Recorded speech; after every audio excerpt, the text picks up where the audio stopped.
But our next guest is no stranger to our studios here on Talk 100.3. He's a chartered accountant, a financial expert, and he also spent a bit of time in Australia, and we've just been discussing it off-air. Vinay Chaudhary, it's good to see you back here in the studios of Talk 100.3. My pleasure too, to talk to you as well as to the listeners. Yeah, great to have you here as part of Dubai. You've got a huge repertoire when it comes to finance and accounting, but today we want to discuss credit card sign-up bonuses. We often hear about you can get airline points, you can get discounts, but when you don't read the fine print, there's some very, very high interest rates when it comes down to repaying credit card fees. Do you believe that sometimes they can cause more harm than good? So credit cards are always a double-edged sword. If you are smart enough and disciplined, you can actually get a lot of cash back in terms of cash or in terms of mileages or various other things. But if you're not disciplined, it can become a big curse as well. If your interest rates at 3.25%, which is charged on a monthly basis, compounded can go up to 55% per annum.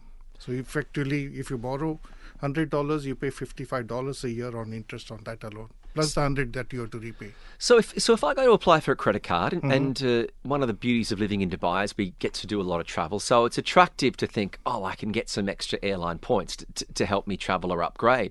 But if I am then paying my card back at the end of each month, I'm paying it off within the interest-free period, and I'm still getting these points.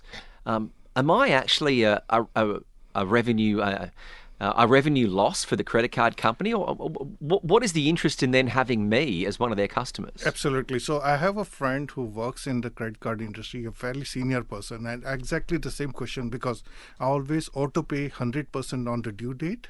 So, and I'm always maximizing the benefits that I get. And my question to him was, why do you also look for customers like me, where you don't really make money out of me?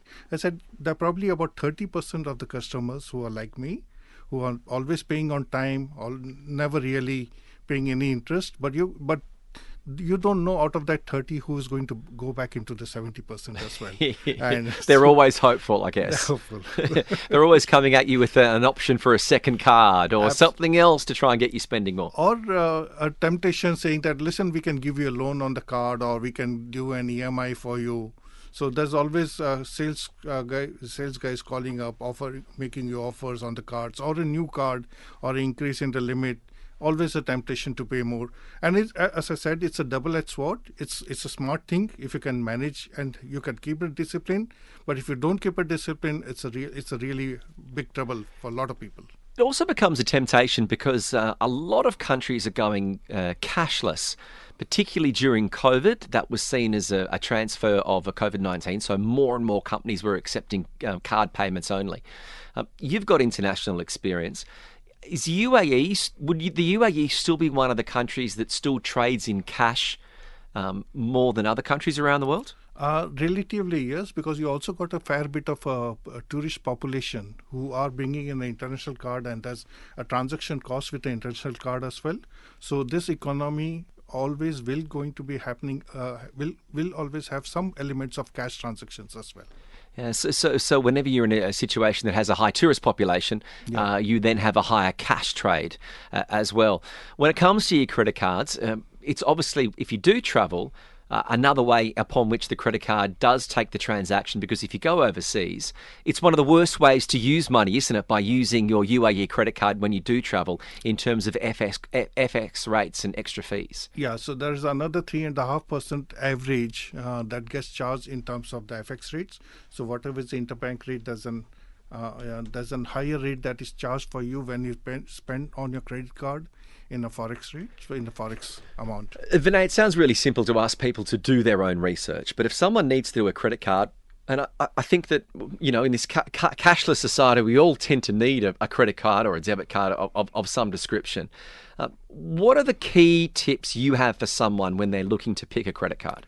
So the first thing is you look at what are your requirements, and extremely important to keep your tab on the limit that you are getting. So if you're a good customer and your need is only 20,000, I would recommend go for 30 or 40,000. A little bit of extra limit to cover for your rainy day expenses. But don't, if the bank is offering you 100,000 as a limit, I'm just making up a number. It's a temptation, but preferably not to go for it. So keep the limit low. That's the first Keep the limit one. low. The second one is look at what are the incentives they're offering. Try to maximize the incentive. And always, and this is I will re-emphasize this point, always pay 100% on the due date. Do not think of taking a loan on a credit card. Effectively, like pay 5% or 10% or 15%.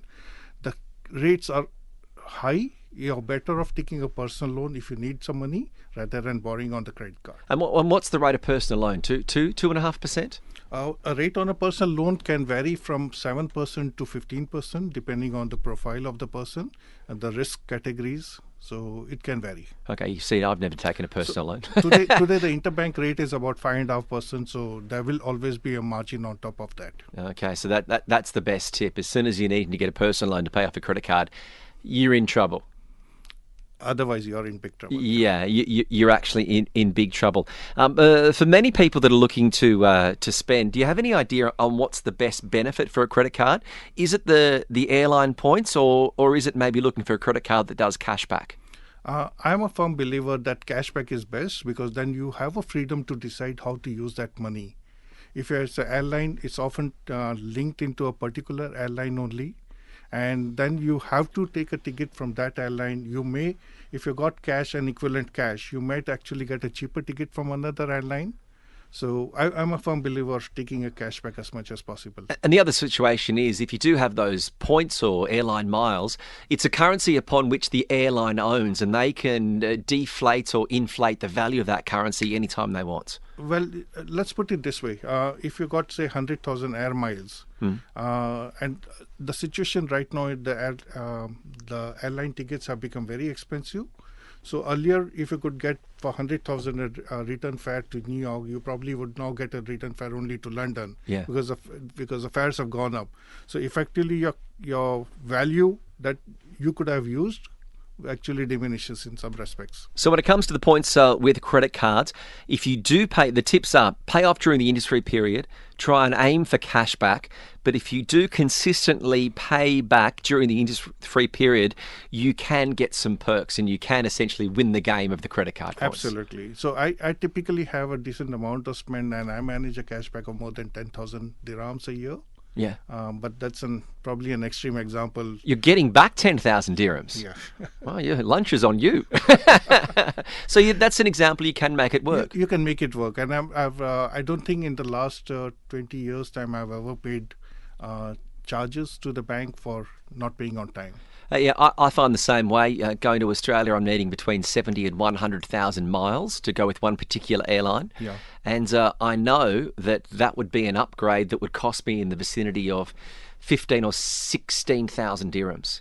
So I've used those points at one stage to get an upgrade, and I know that, okay, if my credit card fee is only 2,500 dirhams a year, it's essentially an upgrade, a 15,000 dirham upgrade that's only cost me 2,500 dirhams. Yeah.